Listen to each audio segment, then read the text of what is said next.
Picture the first time you realized that saying yes was the fastest way to feel safe. Maybe you were 5, asked what flavor of ice cream you liked, and chose your sibling's favorite so nobody argued. Maybe you were 12 and noticed your teacher praised the quiet students, so you swallowed every question. Most of us cannot trace the exact moment the mask slid on. Only the accumulating weight of unspoken preferences, unnoticed resentments, subtle nods that said I will disappear if it keeps the peace.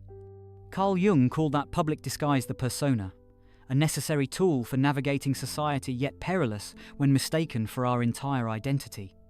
He observed that we craft this face from parental praise, cultural rules, and childhood survival strategies. At first, the persona works like a passport, granting entry into classrooms, friendships, workplaces. Over time, it demands tribute. Silence your anger, compress your desires, smile on command. The cost seems small until decades pass, and you awaken certain that the polite reflection is not the person you were meant to become. Modern life rewards the agreeable. Job postings seek team players, customer reviews celebrate accommodating staff, social media algorithms favor pleasant consensus. Each heart emoji reinforces a quiet lesson. Conflict threatens belonging. Yet Jung warned that a self built only on approval is a facade, lacking soul. The soul speaks through instinct, through the no rising in the throat, through fatigue after another unnecessary yes. When those signals are ignored, they drift into the unconscious and form what Jung called the shadow, a repository of exiled emotions that eventually surface as burnout, passive aggression, or sudden outbursts that shock even the speaker. Take Maya, a hypothetical composite of many therapy clients. She is 32, reliable friend, indispensable co-worker, always available. Her calendar is full, but her spirit thin. At night, she scrolls through messages, thanking her for help moving, for covering shifts, for last-minute favors, yet she feels strangely lonely. Biology explains part of the fatigue. Chronic people-pleasing keeps the nervous system on high alert, scanning for micro-expressions indicating disapproval. Cortisol trickles through the bloodstream, and the immune system never truly rests. Psychologically, the cost is identity erosion. When every decision checks other people's comfort first, self-awareness fades like ink left in sunlight. Jung saw individuation as the antidote, a lifelong process of integrating persona, shadow, and authentic self. Individuation does not abolish kindness. It roots kindness in integrity. It begins with noticing the smallest inner protests, the sigh before agreeing, the tension in shoulders when answering a late-night work email, the relief that floods in imagined scenarios of saying no. These bodily cues reveal the boundary between genuine generosity and self-betrayal. Cultural narratives complicate matters. Many societies raise daughters to prioritize harmony, sons to downplay vulnerability, employees to appease superiors. Politeness becomes a collective virtue, masking millions of private sacrifices.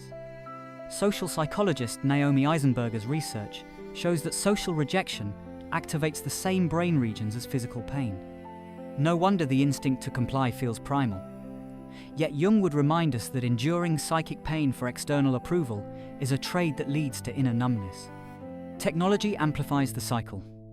Instant messaging removes pause for reflection. Read receipts, pressure immediate response. Calendar invites swallow-free evenings before the body registers exhaustion.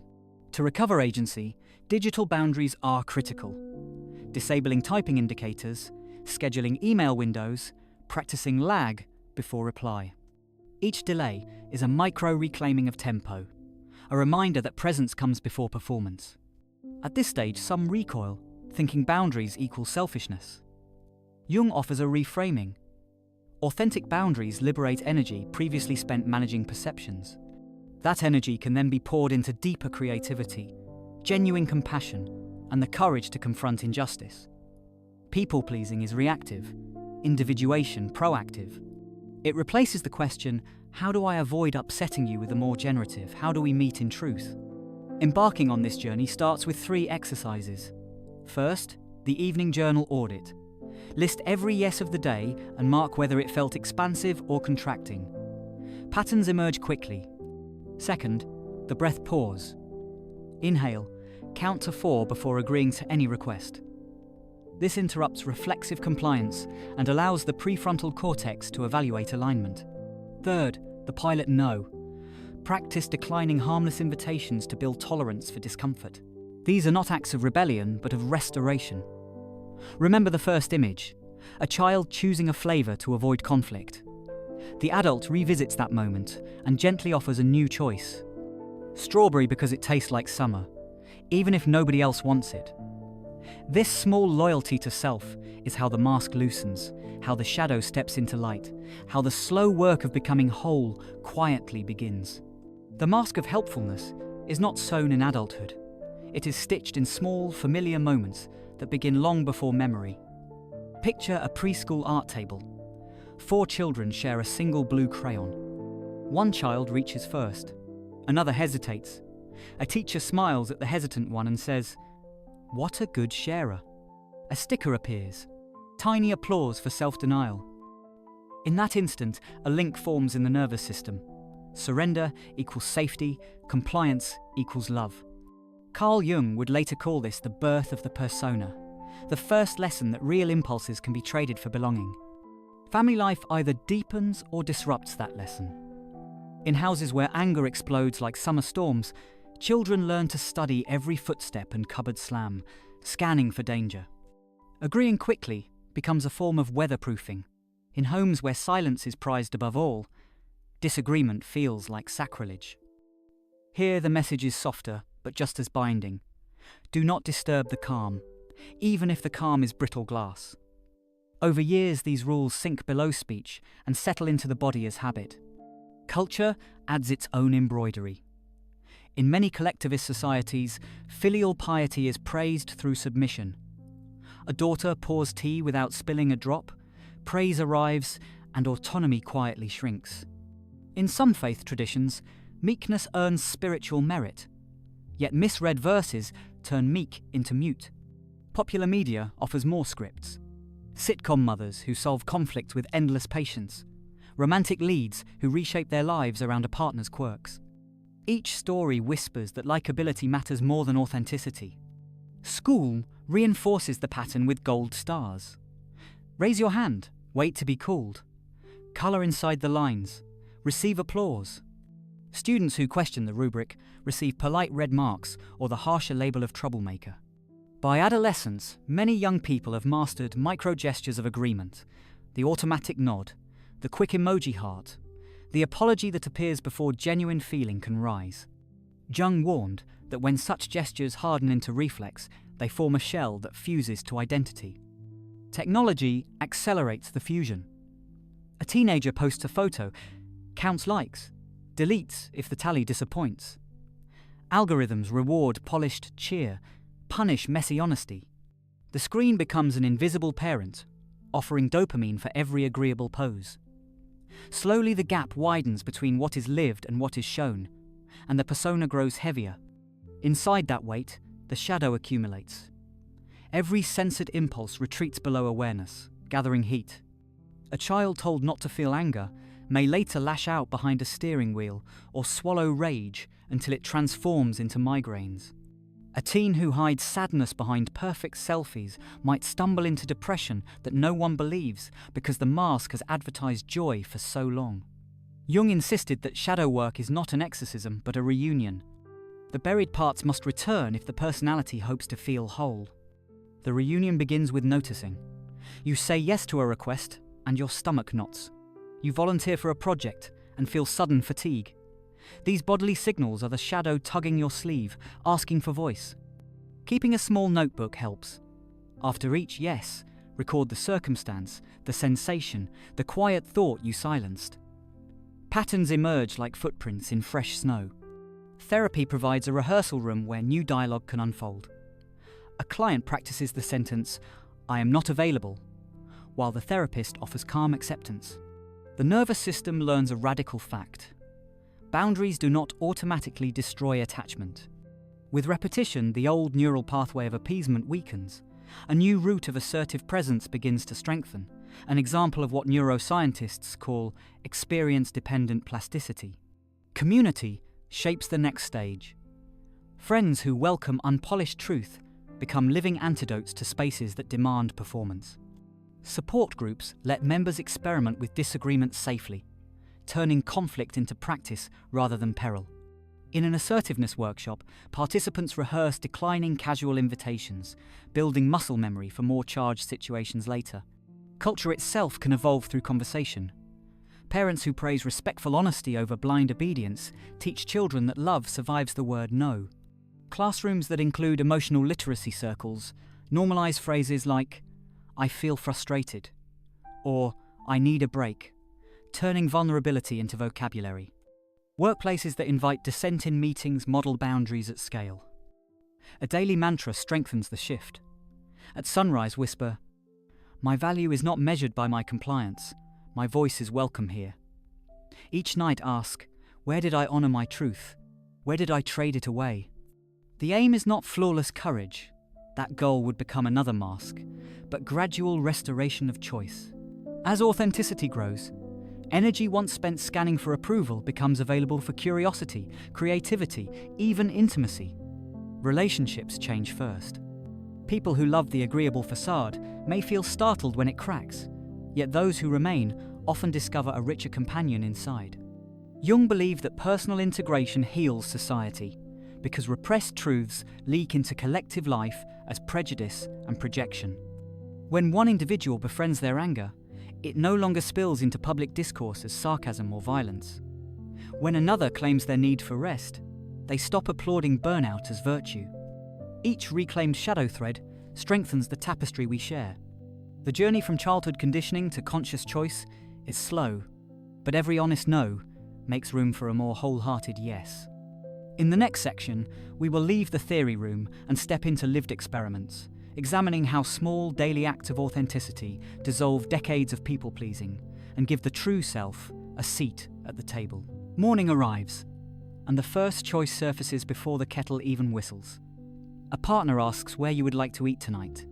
The old reflex offers a shrug and a gentle, "Anywhere is fine." Pause instead. Listen for a subtle pull toward Thai noodles or home-cooked soup. Speak the preference, even if it seems trivial. This tiny assertion is not about dinner. It is training for the nervous system, proof that desire can exit the mouth without causing rupture. Jung would call it a moment of individuation, the self emerging from behind the persona to claim a seat at the breakfast table. Throughout the commute, further experiments await. At work, a colleague suggests swapping tasks because they feel overwhelmed. The habitual yes begins to form, yet a tightness at the base of the neck signals resistance. A brief breath, a calm assessment, and the reply shifts to, "I cannot take that on today, but I can help brainstorm another solution." Notice how the sky fails to fall. The colleague adjusts, the conversation moves on, and the body registers a novel outcome, boundary followed by safety. Emails offer practice in slow response. People pleasers often sprint to reply within minutes. Afraid silence implies failure. Deliberately wait 20 minutes, perhaps an hour, unless urgency is genuine.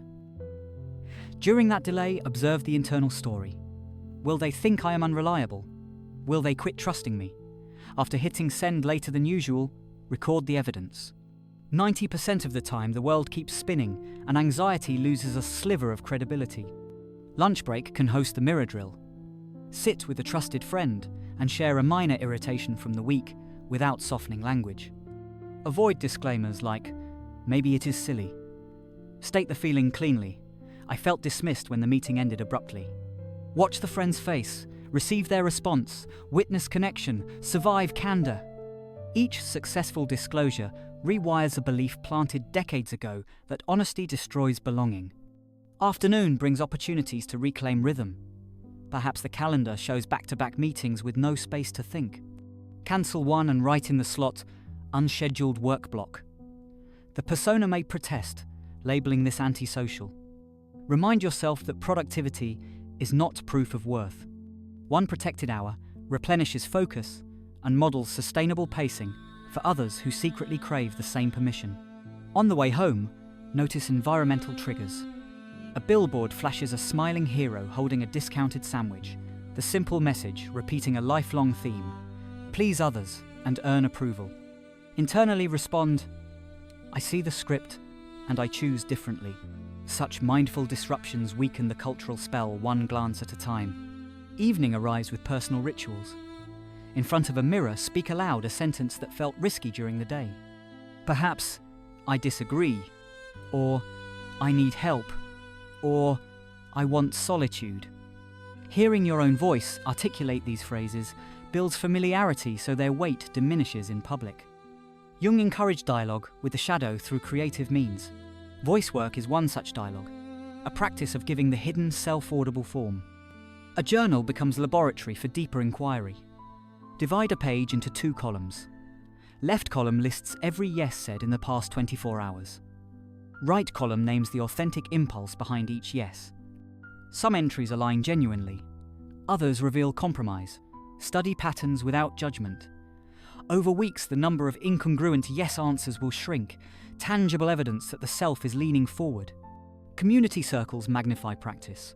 Join a book club and volunteer a contrary opinion. In a fitness class, try a modification, even if it means stepping out of sync. Each divergence proves that harmony does not require uniformity. The group survives, sometimes grows richer, when difference enters the room. Digital life benefits from pruning.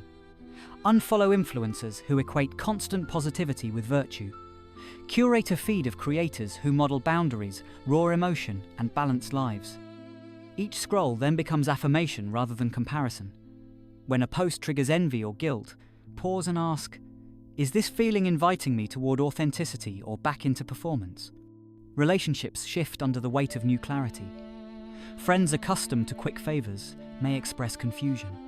Respond with gentle transparency. I am practicing clearer boundaries so I can bring more genuine energy to our time together. Those with flexible hearts will adapt. Others may drift. Jung observed that individuation sometimes narrows the circle, yet the remaining connections feel truer, offering nourishment rather than extraction.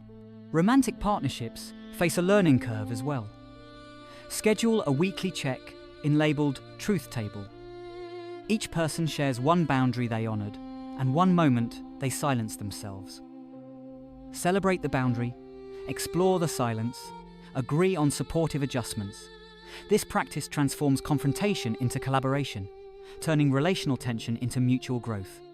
Parents attempting this path model liberation for children. When a child asks for an unnecessary favour and the parent calmly declines, the child witnesses the art of respecting limits. Over time, the family ecosystem shifts from appeasement to authenticity, reducing covert resentment and late-night exhaustion. Setbacks will occur. An unexpected request arises and the automatic yes slips out. Do not frame this as failure. Instead, send a follow-up message. I reconsidered, I need to decline. This simple correction teaches the nervous system that authenticity remains possible after missteps. Physical grounding techniques anchor the journey. Press feet into the floor before responding to requests. Feel the support. Inhale deeply, exhale slowly, then choose words. Embodied awareness slows conditioning and allows conscious choice to surface. As weeks turn to months, the persona softens. It no longer stands guard at every interaction. Shadow traits arrive at the table with less shame. Humour grows sharper, creativity more daring, rest deeper. Life gains texture previously flattened by constant smoothing. This expansion is not a rejection of kindness. True kindness thrives when given freely rather than compulsively. A chosen yes carries warmth that obligatory yes can never mimic. Recognizing this difference becomes second nature. Authenticity also opens unexpected doors. The assertive proposal leads to a project aligned with passion. The declined invitation frees an evening for painting or sleep. The honest disagreement sparks innovative solutions once buried beneath politeness. Near bedtime, a final exercise seals the day. Place one hand over the chest, one over the abdomen. Acknowledge 3 moments you practice truth. Whisper gratitude to the child version of yourself who once believed hiding was necessary. Promise to keep building a life sturdy enough for the entire self to inhabit. As the night settles, consider Carl Jung's counsel that the privilege of a lifetime is to become who you truly are. Every small act of authenticity performed today was a brick in that sanctuary. Tomorrow, new situations will rise, new reflexes will tempt, yet the foundation grows thicker. What once felt dangerous now feels possible, then natural, then inevitable. In the quiet of this progress, an inner voice, long muffled, begins to hum with steady confidence. Not loud, not triumphant, simply present. It is the voice of self-possession that no longer fears disapproval because it has discovered something more vital than praise, the unmistakable resonance of living in alignment. Authenticity does not float above friction, it is forged inside it. A month into the daily experiments, a predictable storm rolls in. Someone important reacts badly to the new boundaries. Perhaps a sibling unloads guilt. You used to help without hesitation. Maybe a supervisor frowns. Team players sacrifice when workload spikes. The pulse accelerates, throat tightens. The old reflex to appease rises like a tide. This is the inflection point Jung considered essential. Integration does not mean erasing conflict, it means allowing tension to surface so the ego and the shadow can negotiate rather than collapse. Begin by naming the emotion without story: anger, fear, sadness. Notice where it sits in the body. The label alone recruits the prefrontal cortex, tempering limbic urgency. Now invite the shadow to speak internally. It may say, "I am done being taken for granted," or "I fear losing this relationship." Both voices hold partial truths that must be woven together. Suppressing either would recreate the split the journey intends to heal. Next, consult values. If respect and honesty anchor this new life, any response must embody them. Respect for self requires a firm stance. Respect for the other requires clarity without blame. Honesty demands owning motivations rather than pretending indifference. A possible response to the sibling might sound like, "I value helping, and I also need rest. I will assist next week, not tonight." To the supervisor, "I support the team, and I need bandwidth for my core tasks. Let us review priorities together." Notice how the statements contain both assertion and collaboration. Integration does not vilify others, it protects self while inviting mutual adaptation. After the conversation, body tremors may linger. People pleasers often interpret this residue as evidence of wrongdoing. Reframe it as proof that new neural pathways are under construction. Much like unused muscles shaking during first workouts, the nervous system shakes while learning strength. Gentle movement, journaling, or breathwork will help metabolize the charge. Sometimes conflict escalates in spite of best efforts. A friend may label the change selfish. A manager may issue consequences. These moments test the sturdiness of the emerging identity. Jung wrote that the process of individuation rests on inner authority rather than external validation. Reflect. Does the critique stem from genuine harm or discomfort with your autonomy? If harm, repair may be required. If mere discomfort, hold ground kindly. Autonomy often feels like abandonment to those accustomed to your compliance. Social pruning may follow. The acquaintance who thrived on last-minute favours drifts away. Space opens, resist the urge to rush in new bonds. Solitude, once feared, now offers a laboratory for self-dialogue.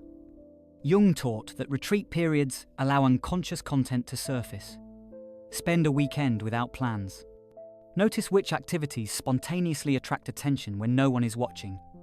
Painting, hiking, reading dense philosophy. These organic pulls reveal interests masked by conformity. Dreams intensify during this stage. Keep a notebook by the bed. Symbols of locked rooms, wild animals, or unfamiliar companions often represent suppressed aspects seeking entry. Rather than literal interpretation, ask, which emotion or talent have I locked away? What vitality do these animals embody? Sketch or write brief reflections. Engaging dream images fosters shadow integration more effectively than intellectual analysis alone. Creative expression accelerates unmasking. People pleasers frequently avoid art forms that appear messy or confrontational. Try clay sculpting or free verse poetry. Allow pieces to remain imperfect. The act teaches the psyche that worth is not contingent on flawlessness. Share the art with one trusted person to break the secrecy pattern. Physical voice training can loosen decades of polite modulation. Vocal coaches use resonance exercises, humming, then projecting a single syllable from chest to palate. As volume expands safely, psychological volume follows. Participants often report greater confidence in meetings after weeks of tonal practice. Meanwhile, revisit the digital boundary plan. Set phone to grayscale during predetermined hours. Research shows color reduction decreases impulsive scrolling, granting time for intentional action. Replace evening doom scroll with reading authors who challenge familiar viewpoints. Varied intellectual nutrition prevents the mind from narrowing into new rigidity. Financial autonomy deserves attention too. Chronic people-pleasing can manifest as undercharging, compulsive gifting, or reluctance to negotiate salary. Draft a personal economy manifesto. I exchange time and skill for fair compensation. I give gifts from abundance, not obligation. I save for rest and learning experiences. Review spending for hidden appeasement patterns, such as excessive treating or joining expensive events to avoid saying no. Realignment of money habits grounds autonomy in tangible practice. As internal and external lives rebalance, new forms of connection appear. Someone at a workshop resonates with your candid observation. A family member, seeing consistent boundaries, begins to share their own suppressed feelings. Authenticity breeds authenticity. Jung suggested that individuals engaged in individuation radiate a contagious freedom, inviting others to confront their masks. Yet humility must accompany emerging power. The recovering pleaser may swing toward rigidity, mistaking every request for exploitation. Use a 3-question check. Do I genuinely have capacity? Does this align with my values? Will resentment follow agreement? If 2 yes answers emerge, a generous yes becomes an act of integrated choice rather than relapse into self-erasure. Ritualize self-reflection each lunar cycle. On the new moon, write intentions for balanced giving and receiving. On the full moon, conduct an honest inventory of where you slipped into old patterns or swung too far into guardedness. Ritual rhythm anchors growth in time, preventing dramatic spurts followed by regression. Therapeutic modalities, such as internal family systems, can deepen the work. Identify protector parts that jump to say yes, exiled parts that hold pain of past rejection, and a core self that can mediate. Guided sessions help internal teams negotiate cooperation, so no single coping style dominates. As months pass, identity feels less like a brittle shell and more like fluid skin. Flexibility returns, now chosen rather than compelled. You may volunteer for a friend's move, not from fear of being disliked, but from overflow of genuine care. Afterward, you rest without guilt. The balance between self and others shifts from zero-sum to co-creative. Inner chatter quiets. Overthinking recedes because decisions arise from congruence. Social interactions slow.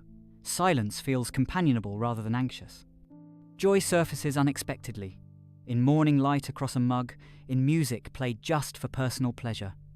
The soul, long stuffed into agreeable corners, stretches.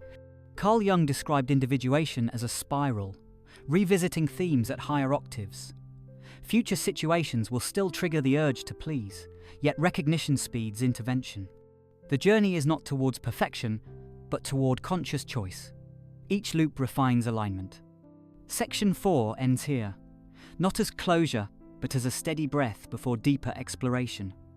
The final portion will weave these personal shifts into wider communal impact, revealing how one individual's authenticity can ripple into workplaces, friendships, and cultural narratives, demonstrating that when a formerly invisible person stands tall, the whole tapestry gains new colour. Financial autonomy deserves attention too. Chronic people-pleasing can manifest as undercharging, compulsive gifting, or reluctance to negotiate salary. Draft a personal economy manifesto. I exchange time and skill for fair compensation. I give gifts from abundance, not obligation. I save for rest and learning experiences. Review spending for hidden appeasement patterns, such as excessive treating or joining expensive events to avoid saying no. Realignment of money habits grounds autonomy in tangible practice. As internal and external lives rebalance, new forms of connection appear.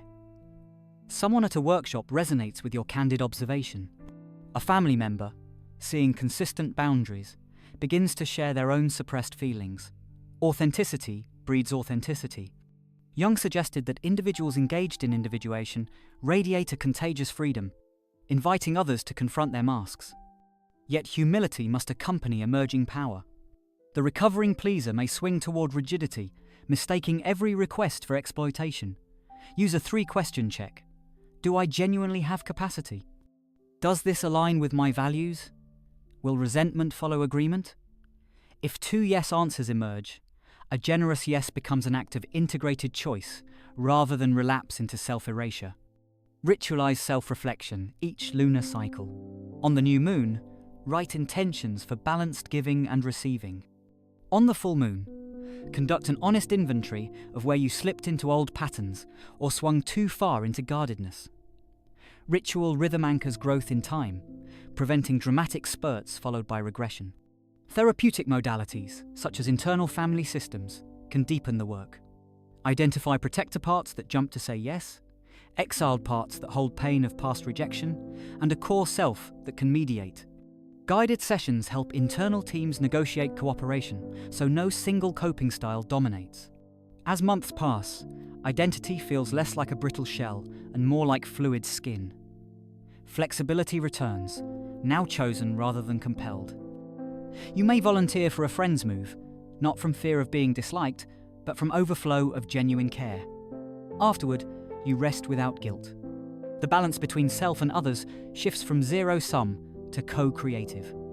Inner chatter quiets. Overthinking recedes because decisions arise from congruence. Social interactions slow. Silence feels companionable rather than anxious. Joy surfaces unexpectedly. In morning light across a mug, in music played just for personal pleasure. The soul, long stuffed into agreeable corners, stretches. Carl Jung described individuation as a spiral, revisiting themes at higher octaves. Future situations will still trigger the urge to please, yet recognition speeds intervention. The journey is not towards perfection, but toward conscious choice. Each loop refines alignment. Section 4 ends here, not as closure, but as a steady breath before deeper exploration. The final portion will weave these personal shifts into wider communal impact, revealing how one individual's authenticity can ripple into workplaces, friendships, and cultural narratives, demonstrating that when a formerly invisible person stands tall, the whole tapestry gains new colour. Setbacks still visit. An old friend accuses the individual of becoming selfish. The statement lands like a pebble, causing ripples but not waves. The response, steady and kind. I understand my changes surprise you. My care remains, but my patterns needed renewal. The friend may or may not stay, yet the self remains intact. The larger culture may push back. An advertising campaign insists that being liked is paramount. The authentic viewer recognizes the pull, yet feels free to decline. Each refusal weakens societal pressure for uniform compliance. This ripple effect illustrates a principle Jung hinted at, but modern systems theory articulates clearly. Complex systems change when key nodes alter behavior. A single integrated person functions as a node, influencing networks of relationships by embodying an alternative to performance culture. As months stretch into a year, the new way of being no longer feels new. The individual looks back at journals filled with knots of guilt and sees pages now populated by clarity. Milestones include the first effortless no, the first full-belly laugh at a self-protective joke, the first weekend spent entirely on personal curiosity. Eventually, the question shifts from, how do I stop pleasing, to how can I serve from authenticity? Service returns not as compulsion, but as overflow. Teaching workshops on healthy boundaries, mentoring youth, advocating for balanced workplace policies become avenues where lessons learned benefit others. Jung believed individuation gifts society with individuals who act from inner authority rather than collective unconscious. Such people become carriers of culture renewal. Near the end of this narrative arc, the individual sits alone under early morning light, sipping tea. Silence feels like company. A memory surfaces of the preschool art table, the blue crayon, the sticker of approval, Compassion flows toward that small child who bartered honesty for praise. Gratitude follows, because that adaptation carried survival until new skills emerged. The persona is not hated, it is thanked. Then gently set aside, like a costume returned to storage after the play ends. Carl Jung described this stage as living the symbolic life, where daily actions align with inner meaning. Boundaries are no longer rigid rules, but living signals, dynamic yet reliable. Relationships are not arenas for performance, but invitations for mutual revelation. Work is not a currency for worth, but a canvas for contribution. The closing insight is simple, yet profound. The journey from people-pleasing to authenticity is not about swinging from meekness to rebellion. It is about moving from unconscious performance to conscious presence. The external world may still prefer comfort over candor, yet the internal world, now whole, navigates discomfort with grace and truth. As this exploration concludes, recall that every authentic no you speak echoes beyond the moment, teaching others they may choose honesty too. Each truthful yes you offer plants seeds of genuine connection. In a culture starved for realness, your individuation is quiet, revolt, and luminous invitation. You do not need to roar to be free. You only need to stand in your own skin and let the resonance spread. Take one more breath. Notice how the air feels different when it passes through an honest throat rather than a throat trained for apology.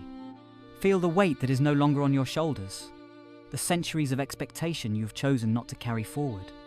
You have walked from reflex to awareness, from scripted yes to lived yes, from polite silence to clear voice.